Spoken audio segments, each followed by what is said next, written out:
বিখ্যাত ফরাসি দার্শনিকের কথা যে স্ত্রীরোগ বিশেষজ্ঞরা তার সময় স্পার্টানরা খুব মানতেন, যে কারণে মায়েদের জন্য আলাদা ব্যাপার ছিল। বাংলার নারী তারা কেমন আছে? শুধু আকাশের দিকে উড়ে যাচ্ছি, আর ওই গ্রামের যে মায়েরা রয়েছে, যারা বোনেরা রয়েছে, তাদের কি হচ্ছে? বুক ফাটে কিন্তু মুখ ফোটে না।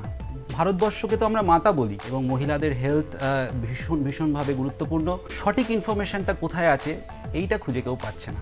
হোয়াটসঅ্যাপ ইউনিভার্সিটি, যখন আপনি আপনার শরীরের ল্যাঙ্গুয়েজটা, prevention is better than cure. আপনি যেটা বুঝছেন সেটা হচ্ছে সিমটম। আপনার শরীর সবার আগে জানান দেয়। কোনো ইনভেস্টিগেশন বলে দিতে পারে না যে আপনার সমস্যাটা এখন শুরু হলো। আমি এবার একবার চলে যাব ডাক্তার প্রিয়ম বিশ্বাসের কাছে।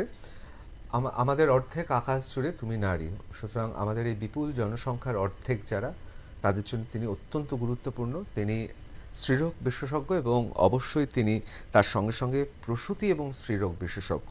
আমি প্রথমে প্রিয়ম আপনাকে আমার যে প্রশ্ন, যে বাংলার নারী তারা কেমন আছেন, আমি এই প্রশ্নটা করছি সাংবাদিক হিসেবে। দেখুন, আমরা যে রিপোর্টগুলো পাই, আমরা হয় সাউথ ইস্ট এশিয়ার রিপোর্ট পাই, অথবা আমরা গোটা দেশ জুড়ে যে প্রবণতা সেটার রিপোর্ট পাই, কিন্তু পশ্চিম বাংলার আলাদা করে তো সেই হিসেবে রিপোর্ট তৈরি হয় না, বা হলেও আমরা পাই না। আপনি স্ত্রীরোগ বিশেষজ্ঞ হিসেবে কি মনে করেন আমাদের নারীরা, কারণ স্ত্রীরোগ বিশেষজ্ঞ, এটা আমার কথা নয়, বিখ্যাত ফরাসি দার্শনিকের কথা, যে স্ত্রীরোগ বিশেষজ্ঞরা তারা শুধুমাত্র মহিলাদের ডাক্তার নয়, তারা প্রজন্মর পর প্রজন্ম একটা সভ্যতার ডাক্তার।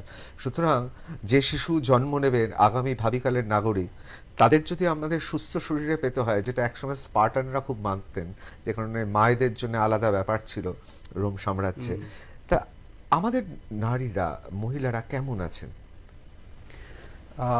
ব্যাপারটা এক কথায় বলতে গেলে আমি বলবো মিক্সড অবস্থায় রয়েছে। মিক্সড মানে আমি যেটা বলতে চাইছি যে একদিকে আমাদের প্রচুর উন্নতি হচ্ছে, মেডিকেল সায়েন্সে প্রচুর উন্নতি হচ্ছে, আমরা শুধু আকাশের দিকে উড়ে যাচ্ছি, কিন্তু একটা কথা আছে যে যদি তুমি খুব তাড়াতাড়ি যেতে চাও একা চলো, বাট যদি তুমি অনেকটা দূর যেতে চাও তাহলে সঙ্গবদ্ধভাবে চলো।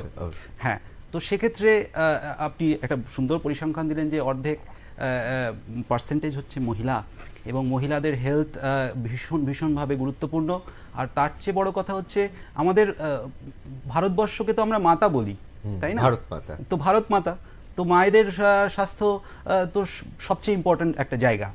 এবং এবার যদি আমি আসি যে পশ্চিমবঙ্গ এবং আমাদের বাংলায় কী অবস্থায় আছে, সেক্ষেত্রে ডক্টর জন বললেন যে অনেক উন্নতি হয়েছে এবং প্রযুক্তিগতভাবে সব রকম অপারেশন আমরা এখানে করে ফেলতে পারছি, বাইরে যাওয়ার দরকার হচ্ছে না। কিন্তু কথা হচ্ছে তাহলে প্রবলেমে কারা আছে?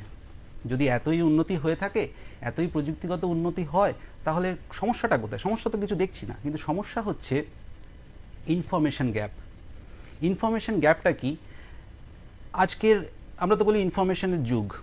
এবার ইনফরমেশনের যুগে সঠিক ইনফরমেশনটা কোথায় আছে এইটা খুঁজে কেউ পাচ্ছে না। ইনফরমেশন বম্বিং হচ্ছে, যেটাকে আমরা বলি। হোয়াটসঅ্যাপ ইউনিভার্সিটি, আরও তো এরকম অনেক কিছুই আছে। সেখানে দাঁড়িয়ে আমি মনে করি একজন প্র্যাকটিশনার হিসাবে যতটুকু আমার এক্সপিরিয়েন্স, সেখানে থেকে দেখেছি আমি বিভ্রান্তিকর ইনফরমেশন নিয়েই সবাই হন্যে হয়ে ঘুরছে, সঠিক জায়গাটা চিনতে পারছে না, কোথায় গেলে আমার প্রতিকার হবে। প্রতিকার আছে, ডেফিনেটলি আছে, কিন্তু ওই অন্ধকারে হাতড়ানোর মতো হয়ে যাচ্ছে। তাহলে আমার পার্সোনাল মতামত হচ্ছে এখানে, যদি ওই নেগেটিভ অ্যাসপেক্টে যারা দাঁড়িয়ে আছে, যাদের ক্ষমতা আছে, ভালো জায়গায় যাচ্ছে, চিকিৎসা করছে, টাইম টু টাইম ইনভেস্টিগেশন করছে, তারা তো পার পেয়ে যাচ্ছে এক কথায়। কিন্তু আমার ওই গ্রামের যে মায়েরা রয়েছে, যারা বোনেরা রয়েছে, তাদের কি হচ্ছে? তাদের জন্য আমার একটাই কথা, যে আমি সে বিষয়ে পরবর্তীতে আসবো ডিটেলে, যে আপনারা আপনার শরীরকে সবচেয়ে ভালো বোঝেন, ডাক্তার কিন্তু নয়। একজন ব্যক্তি তার শরীরকে সবচেয়ে ভালো চেনেন, এবং আপনার কিছু হয়তো সিমটম আসবে, এবং সাইন এবং সিমটম নিয়ে ডক্টর রমাপ্রসাদ বাবু অনেকগুলো কথা বলেছেন, ভালো ভালো কথা বলেছেন। তো সেই প্রসঙ্গে গেলে আমি অন্যদিকে চলে যাব।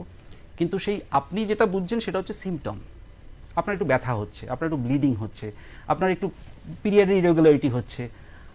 আপনি যখন মনে করবেন যে আমার সমস্যা হচ্ছে, সেটাই কিন্তু অ্যাকচুয়াল টাইম আপনার সমস্যা হচ্ছে। কোনো ইনভেস্টিগেশন বলে দিতে পারে না যে আপনার সমস্যাটা এখন শুরু হলো। আপনার শরীর সবার আগে জানান দেয়। আপনি যদি আমরা পড়াশোনার মধ্যে থাকি, তো একটা হার্ট অ্যাটাক হওয়ার 10 বছর আগে কিন্তু শরীরের ভেতরে তার চেঞ্জেস শুরু হয়ে যায়। তো আপনি আপনার শরীরের ভাষাটা শুনুন, শুনে যদি আপনার মনে হয় যে না আমার যাওয়া উচিত, বুক ফাটে কিন্তু মুখ ফোটে না, মায়েরা তো তাই, অবশ্যই অবশ্যই। ওই যখন বুক ফাটবে তখনই চলে আসুন আমাদের কাছে, এটাই বলার। তাহলে আমরা অনেক কিছু প্রিভেন্ট করতে পারবো। আর সবচেয়ে বড় কথা হচ্ছে যে ডক্টর বিধানচন্দ্র রায়ের স্মৃতি উদ্দেশ্যে এবং তার মহৎ কাজ, সেই উদ্দেশ্যে আমরা এখানে একত্রিত হয়েছি। ওনার একটা বড় কথা ছিল হচ্ছে prevention is better than cure. তো প্রিভেনশনটা আমরা ওই জায়গা থেকেই করতে পারবো যখন আপনি আপনার শরীরের ল্যাঙ্গুয়েজটা বুঝবেন, চিনবেন এবং সংকোচ না করে আমাদের কাছে আসবেন। তাহলে আমরা মনে করি যে একটা লার্জ গ্রুপ অফ মায়েদের, কিছু তো বাদ থেকেই যাবে, তাদেরকে আমরা সঠিক দিকে পরিচালিত করতে পারবো, তাদের স্বাস্থ্যকে উন্নতি করতে পারবো। আর মায়েদের স্বাস্থ্যের উন্নতি মানে ভবিষ্যৎ প্রজন্মের স্বাস্থ্যের উন্নতি, আর ভবিষ্যৎ প্রজন্মের স্বাস্থ্যের উন্নতি মানে গোটা দেশের উন্নতি। অবশ্যই।